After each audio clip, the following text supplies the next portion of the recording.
최근 인기 연예인 김재중 씨가 한 예능에서 이런 얘기를 했죠. 돈이 생기면 네이버페이에 넣어놓는 게 은행에서 이자 받는 것보다 나아요. 그리고 같은 프로그램에 출연했던 보이그룹 몬스타엑스의 민혁 씨는 이렇게 맞장구를 쳤습니다. 맞아요. 이러다 네이버 거덜나요. 이들의 대화에서 보이다시피 누리꾼들 사이에서 네이버페이는 포인트를 마구 퍼주는 것으로 유명합니다. 네이버페이 지갑에 넣어놓으면 이자도 꼬박꼬박 나오면서 사용할 때는 포인트도 주고, 그것도 네이버 플러스에 가입한 상태라면 꽤나 많이 주죠. 또 알게 모르게 여기저기서 포인트를 많이 뿌려요. 제가 자주 가는 인터넷 커뮤니티에는 네이버 포인트를 공짜로 얻을 수 있는 오늘의 링크를 매일매일 올려주는 사람이 있을 정도예요.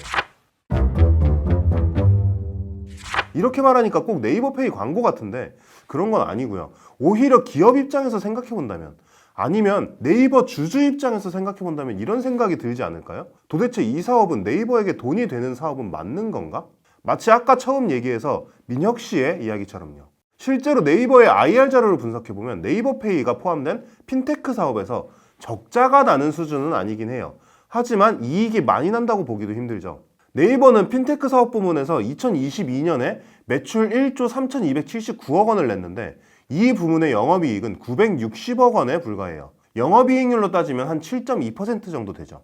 네이버의 기반이라 할 수 있는 서치 플랫폼 사업, 그리고 현재의 캐시카우라고 할 수 있는 커머스 사업에서 네이버가 보여주는 영업이익률이 33%라는 것을 살피면 핀테크 사업이 돈이 잘 되는 사업이라고 하기는 조금 힘들겠죠. 네이버는 2022년에 영업이익만 1조 3천억 원을 낸 회사예요. 1천억 원도 못 내는 영업이익 때문에 이 사업을 하는 건 아닐 거예요. 그러면 네이버는 도대체 왜 네이버페이 사업을 하는 걸까요? 이 사업이 나중에 커다란 이익을 낼 수 있다고 보는 걸까요? 물론 그럴 수도 있겠지만 저는 네이버를 조금 더 큰 시야로 볼 필요가 있다고 생각합니다. 네이버가 추구하는 목표에 대해서 생각해 보자는 얘기예요. 네이버는 과연 어디서 돈을 벌까요? 아까 얘기했듯이 네이버 수익의 대부분은 검색 엔진 사업과 커머스 사업에서 나오고 있어요. 하지만 이 두 부문의 사업 추이가 비슷하냐? 그런 건 아닙니다. 네이버는 여전히 검색 엔진 사업에서 돈을 많이 벌고 있지만 이 부문의 매출은 정체된 반면 커머스 사업의 매출은 계속해서 증가하고 있어요. 그렇다면 네이버페이는요? 물론 사업이 커지면 여러 가지 또 수익 모델이 생길 수도 있겠지만 어쨌든 본질은 결제, 지갑 서비스입니다. 네이버의 커머스 사업을 보조하는 수단이란 얘기죠. 하지만 여기서 끝날 거라면 네이버가 이렇게 네이버페이의 대중화에 공을 쏟지는 않을 거예요.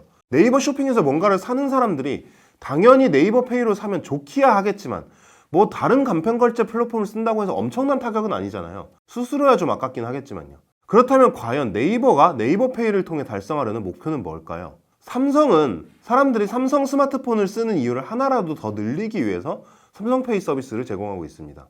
애플 역시 한 명이라도 더 애플 생태계 안으로 끌어들이기 위해 애플페이를 아이폰에 넣었죠. 쓱닷컴이나 롯데몰, 쿠팡과 같은 각종 온라인 쇼핑몰들은 수수료 절감과 락인 효과를 위해 각각 간편결제 시스템을 지원합니다. 하지만 네이버가 이 기업들과 다른 점은 사업 영역이 굉장히 넓다는 점일 겁니다. 네이버는 커머스로만 끝날 회사가 아닙니다.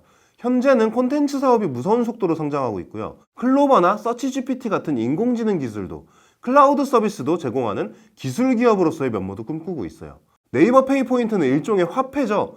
화폐는 여러 경제권을 하나의 경제권으로 묶어주는 역할을 합니다. 유럽연합이 경제공동체를 만들 때 가장 먼저 한 일이 바로 유로 발행이잖아요. 블록체인 플랫폼이 가장 먼저 홍보하는 게 바로 가상화폐고요. 그렇기 때문에 이 모든 사업을 이어주는 일종의 악교와 같은 역할을 할 수 있습니다. 유용한 홍보수단도 될 수 있고요. 그리고 일단 네이버페이가 이런 역할을 수행하기 시작한다면 중간중간 이벤트나 포인트몰들을 활용해 어느 정도 포인트를 회수할 수도 있을 거예요.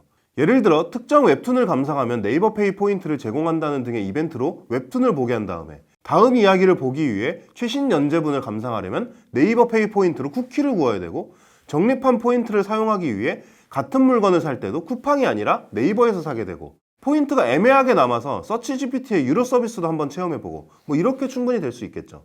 네이버페이를 통해 사람들을 끌어들여서 네이버페이를 통해 확실하게 고객들을 네이버에 락인시킨 뒤에 고객들이 여러 가지 네이버 서비스 가운데 선호하는 서비스를 자유롭게 골라 쓸 수 있도록 하는 거죠. 처음으로 돌아와 보겠습니다. 네이버는 왜 페이 포인트를 퍼줄까요?